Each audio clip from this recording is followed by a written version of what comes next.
हिंगोली जिल्ह्यासह संपूर्ण महाराष्ट्रामध्ये उष्णतेची लाट मोठ्या प्रमाणात वाढल्यामुळे अनेक पिकांचे देखील मोठ्या प्रमाणात नुकसान झालेले आहे।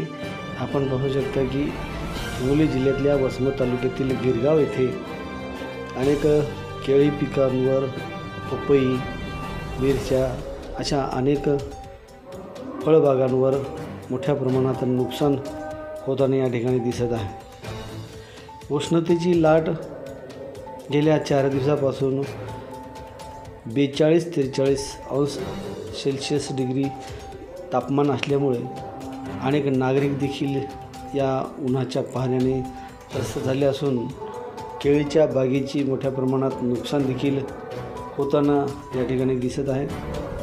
अनेक शेतकरी देखील या परिसरातील त्रस्त झालेले आहेत। या संदर्भात अनेक शेतकऱ्यांनी देखील आपली या ठिकाणी प्रतिक्रिया व्यक्त केली आहे। केळी उत्पादन तुम्ही घेतलेलं आहे, याच्यापाशी किती खर्च लागला आणि किती खर्च निघायला पाहिजे, कशा पद्धतीचं काय सांगाल? तुमचं काय नाव? माझं नाव व्यंकटेश जगदेवराव कराळे। आम्ही गिरगावचा रहिवासी आहे आणि माझ्याकडे आजच्या घडीला 4000 केळी आहे। तर 4000 केळी ही 2 महिन्यापूर्वी लागवड केलेली केळी आहे। या केळीला कमीत कमी आता शेवटपर्यंत 2.5-3 लाख रुपये खर्च येते या केळीला, आणि उत्पन्न ते आता जे निघेल ते पुढचं राहिलं। पण आजच्या घडीला या केळीला आपला 2.5 ते 3 लाख रुपये खर्च येते। 4000 केळी आहेत, पण आता असं झालं की टेम्परेचर एवढं वाढल्यामुळं की तेवढा खर्च बी निघते की नाही असं हे कंडिशन आहे। 16-17 रुपये किमतीची रोपं आहेत आणि आता कालच्या या टेम्परेचर वाढल्यामुळे हे रोपं समधी वाळून जायला लागली आहे। एका दिवशी 10-10, 20-20, 25-25, 50-50 रोपं मरायला सुरुवात झालेली आहे। अशामध्ये खर्च बी निघते की नाही की अशी शंका निर्माण झालेली आहे। आणि खूपच ऊन टेम्परेचर अचानक वाढल्यामुळं कसं अगोदर 8 ते 10 दिवस ढगाळ वातावरण होतं, टेम्परेचर खूप डाऊन होतं शासनाकडून आणि शासनाचं आमचं हेच म्हणणं आहे की शासनानं आमच्या बांधावर यावं, विमा कंपनीवाल्याने यावं, शासनानं पाहणी करावं, सर्वे करावं, कशामुळे व्हायले, काय व्हायले याचं आम्हाला मार्गदर्शन करावं आणि काही उपाय सुचवावा जे आमचं नुकसान व्हायले ते, आणि जे झालेले नुकसान आहे ते शासनाच्या मार्फत काय नुकसान भरपाई देता येईल ते शासनाने तेवढं बघून घ्यावं। नाव? मी शंकर दादाराव कराळे, राहणार गिरगाव, तालुका वसमत, जिल्हा हिंगोली येथे शेतकरी आहे।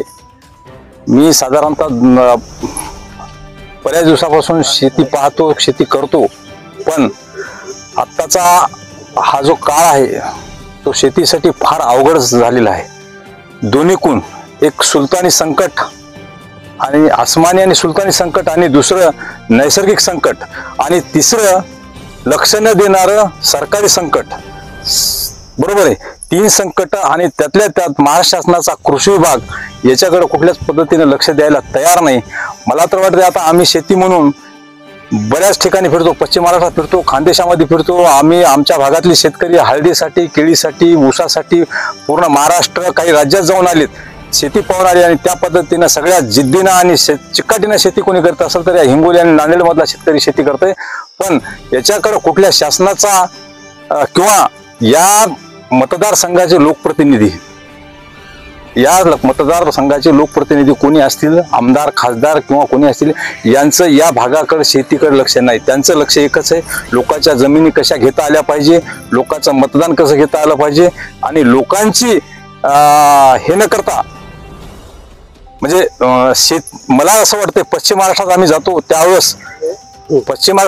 त्यावेळेस त्या भागातली नेते काय करतात, शिवार भेट म्हणून प्रत्येक महिन्याला 8 दिवसाला त्या शेतकऱ्याच्या चांगल्या शेतीवर जातात आणि तिथं जाऊन असं सांगतात की त्याची स्पर्धा लावून देतात शेतकऱ्याची, त्यांना त्या सगळ्या सुविधा उपलब्ध करतात। कारण नेता जर शेतात गेला तर त्याच्या संग सरकारची जी कृषी अधिकारी टीम आहे ती शेतात जाते आणि त्यांच्या लक्षात येतं की काय केलं पाहिजे, याच्यातून चर्चा होऊन शेतकऱ्याला काहीतरी मार्ग निघतंय। म्हणून सरकारनं, शेती विभागानं याच्याकडे लक्ष दिलं पाहिजे। शेतकऱ्यांना विमा भरून, आता आमच्या अशोकांना सांगितलं तसं विम्याचे पैसे नाहीत, कुठलेच पैसे नाहीत, कृषी विभाग ध्यान द्यायला तयार नाही।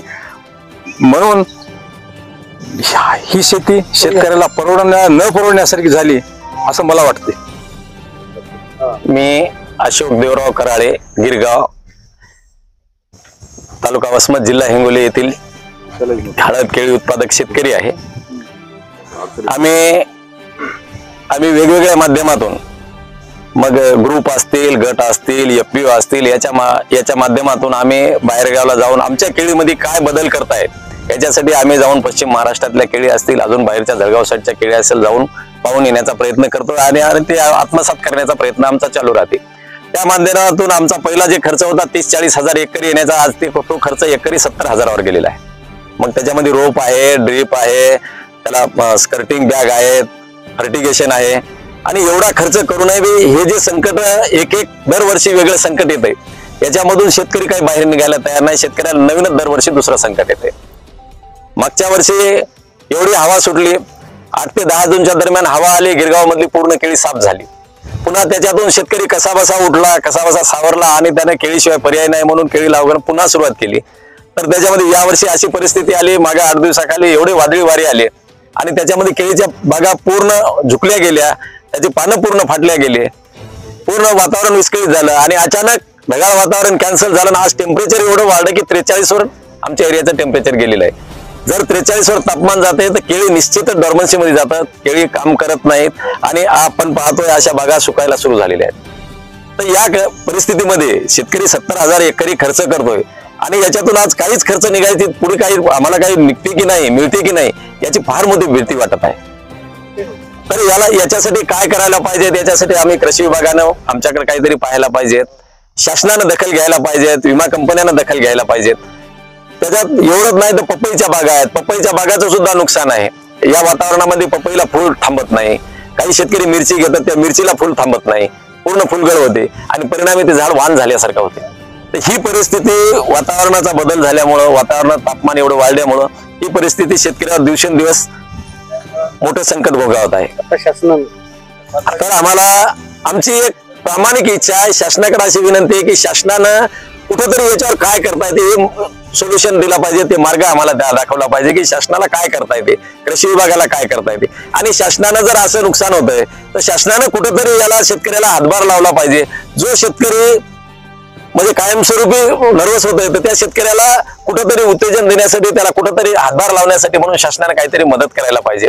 विमा कंपनीनं जर आपण त्याचा विमा घेतोय, त्याला विमा संरक्षण देतोय तर त्या विमा कंपनीने येऊन प्रत्यक्ष बागा पाहिल्या पाहिजे आणि कुठेतरी 1 लाखाचा क्लेम, 75 हजाराचा क्लेम म्हणून आम्ही विमा भरलेला असतोय आणि त्याला कुठे 4,000, 5,000 रुपये किंवा 10,000 रुपये हेक्टरी दिल्या जातात. मला वाटते असं न करता प्रत्यक्ष ज्या शेतकऱ्याचं नुकसान व्हायलंय निश्चित त्या शेतकऱ्याला विमा कंपनीला शासनानं मदत दिली पाहिजे, एवढी आमची शासनाकडे विनंती आहे.